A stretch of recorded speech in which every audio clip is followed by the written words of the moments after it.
उधर वो हमारे रूम में भी 4-5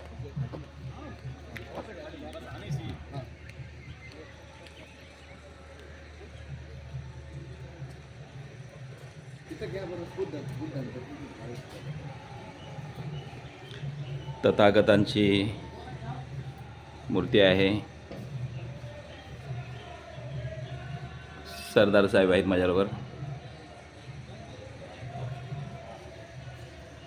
हा सगळा आर्मी परिसर पाहून मला खूप खूप आनंद वाटतो. आणि ज्याने देशाच्या रक्षणासाठी लढा दिला असे सगळे शूरवीरांबरोबर आल्यामुळे मला खूप आनंद वाटतो आहे. ही बालिका आली. ताई नाव काय तुझं? हां त्रिशा. वा वा थँक्यू. कैसा लग रहा है? सांग कसं वाटतं तुला? छान वाटतं ना? कोण होतं? बाबा होते आर्मीमध्ये? आजोबा? हां बाबांचं काय नाव बाबांचं तुझ्या? साहेबराव कांबळे. वा वा वा जय भीम. कुठलं गाव तुझा? बाळा बोल. हां कितवीला आहेस? थर्डला. वा वा थँक्यू.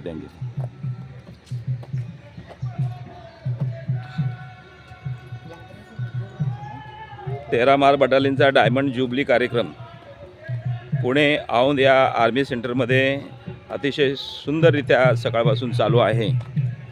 मी वेगवेगळे व्हिडिओ केलेत. अगोदरच्या व्हिडिओमध्ये सुरुवातीपासूनचा कार्यक्रम आपल्यासाठी फॉरवर्ड केलेला आहे. यस. विश्वनाथ बाबू पवार. हां यस हां यूट्यूबला विश्वनाथ बाबू पवार. हां लक्षात ठेवू.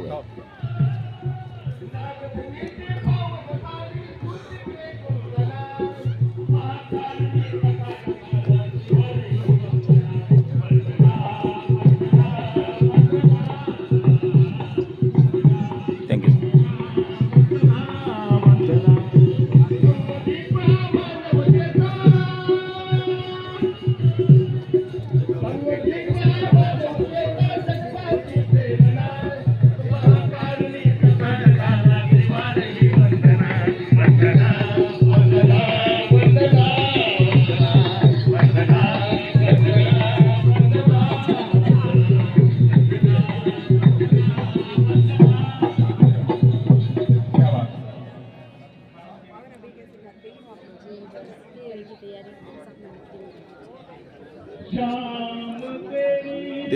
दीदी आपके आज के कार्यक्रम के बारे में संदेश देंगे.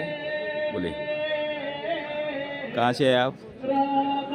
बोलो बिंदास बोलो. नमस्ते जी, हम MP इंदौर से हैं.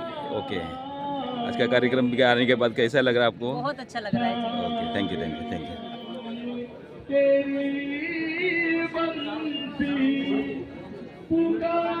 हे सर्व धर्म स्थळ आहे. लोग करे मीरा को यूं ही लोग करे मीरा को यूं ही शाम तेरी बंसी पुकारे शाम तेरी बंसी लोग करे मीरा को यूं ही लोग करे मीरा को यूं ही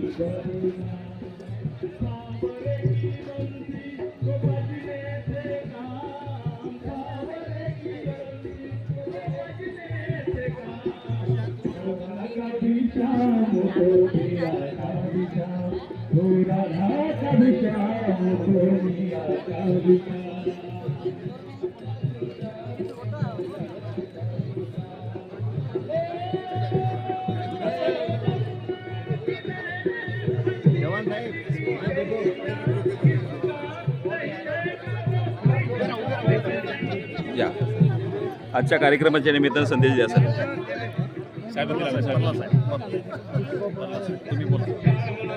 आज हमारे 13 मार्च का डायमंड जुबली कार्यक्रम चल रहा है और बड़े जोश और होश के साथ, उल्लास के साथ पूरी 13 मार्च बोला बोला बोला बोला बोला सर.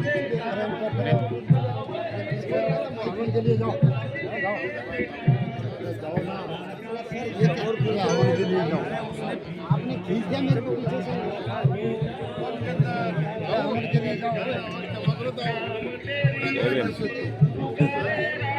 बाबू आहेत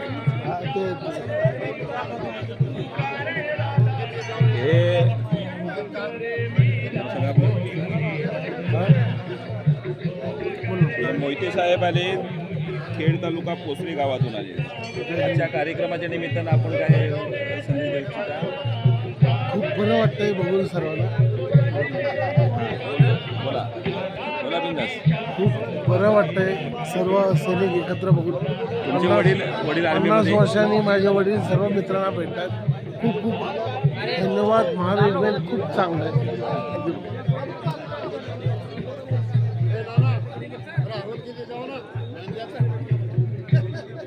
पुढे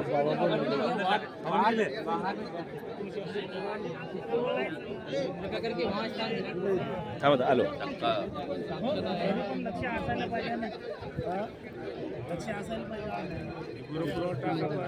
होय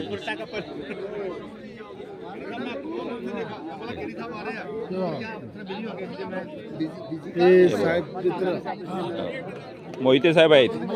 1971च्या युद्धामध्ये ज्यांनी प्राणाची बाजी देऊन देशाच्या रक्षणासाठी लढा दिला. बाबा पाठीमागे सुरटकर बाबा आहेत. सर्व जुने मित्र. बाबा आपलं नाव काय सांगा? विठ्ठल कांबळे. विठ्ठल कांबळे. कुठून आलात आपण? रिटायर राहायला इथंच आहे मी पुण्यातून. रिटायर पुण्यातून 13 मार्च लढाई पुंजीमध्ये. यस. काय नाव सर तुमचं? नाव काय? चंद्रकांत हरी मोहिते. गाव कुठला? गाव पोसरे खुर्द, तालुका खेड, जिल्हा रत्नागिरी. हां. कोणत्या कोणत्या युद्धात भाग घेतला तुम्ही? 71च्या लढाईमध्ये भाग घेतला. पुंछ अक्टरीमध्ये 13 मार्चची गाडी मायाने गाडी खाली पडली रात्रीच्या 2 वाजता. रात्रीचा आम्ही त्या ठिकाणी गाडीमध्ये होतो. कुठून कोण कुठं काय हे सूड लागला नाही. अशा परिस्थितीत ते युद्ध झालं. येताना जाते वेळेस काय नाही, पण येत्या वेळेस पलटणचं नुकसान झालं. एक प्लाटूनची गाडी उडवली आणि त्याच्यामध्ये किती लोक दिक्कत झालं. त्या गाडीमध्ये मी होतो. मी खूप स्वतः कॅज्युअलिटी आहे. त्यामध्ये मार लागला होता. त्यावेळेस आम्ही उधमपूरला आम्हाला पाठवलं. तिथून कुठं आम्ही गेलो ही कल्पनाच नाही. पण आता आम्ही जिवंत आहोत. आता पुढचं काय सांगू शकत नाही. असं त्या खेड तालुक्यामध्ये कुठल्याही फौजीचं काय हे नाही. ते लक्ष द्यावा खेड तालुक्याने. त्यांच्याबद्दल काहीतरी करावं.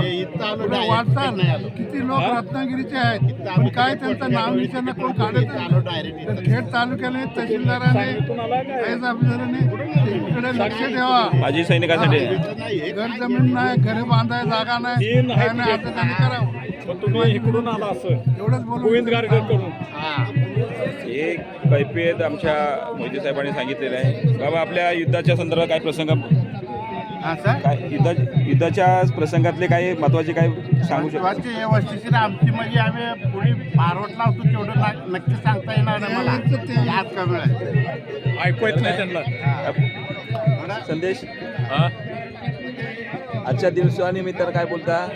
एकदम फार आम्हाला आनंद होतो की आम्ही पूर्ण जे माजी सैनिक आहोत महारेजिमेंटचे, अदर स्टेटचे पण आलेले आहेत, हे सगळेजण आम्ही एकत्र भेटतो. त्याचा आम्हाला गर्व आहे आणि आमची ही जी परंपरा आहे हे आम्ही हे जपतो.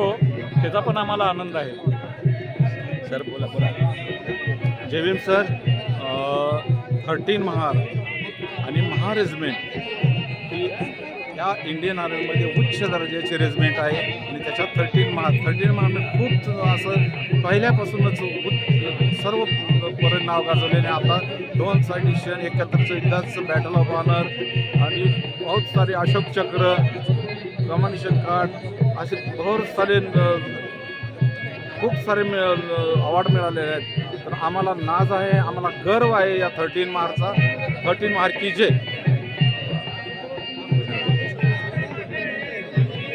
बाबा आणखी काय बोलायचं तुम्हाला? बोलायचं म्हणजे हे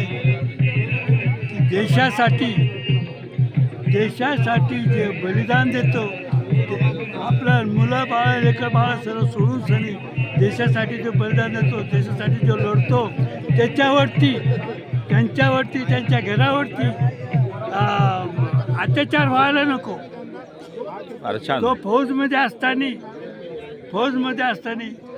तो देशाची सेवा करत असताना त्यांच्या घरावरती जे गावाचे लोक आहे त्यांच्यावर काही अत्याचार करतात, काही भांडतात किंवा बोलतात. आता मी जे 71च्या लढाईमध्ये असताना मी मेलो म्हणून सनी एका समोरच्या मनुष्याने माझ्या घराची कब्जा केला. त्याच्याजवळ कागदपत्र काहीच नाही. मी 81 पासून आतापर्यंत बेघर आहे.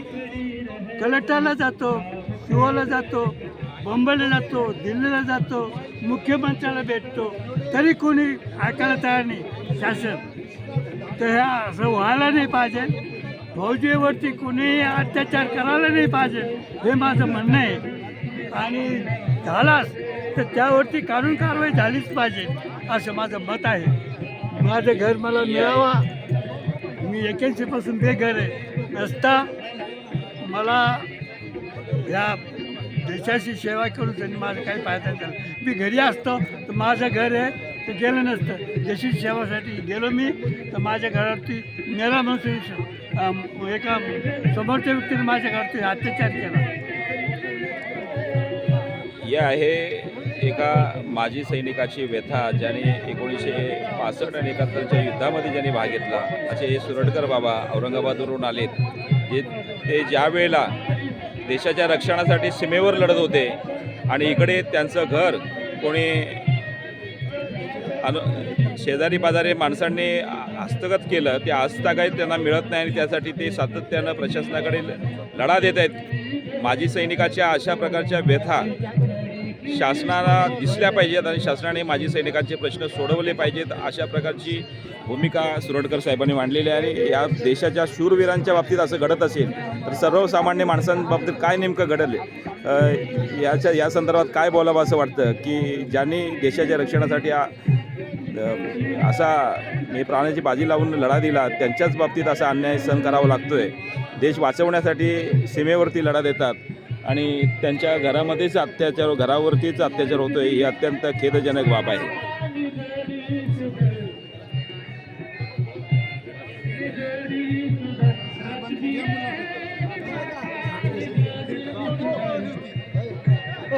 जय भीम.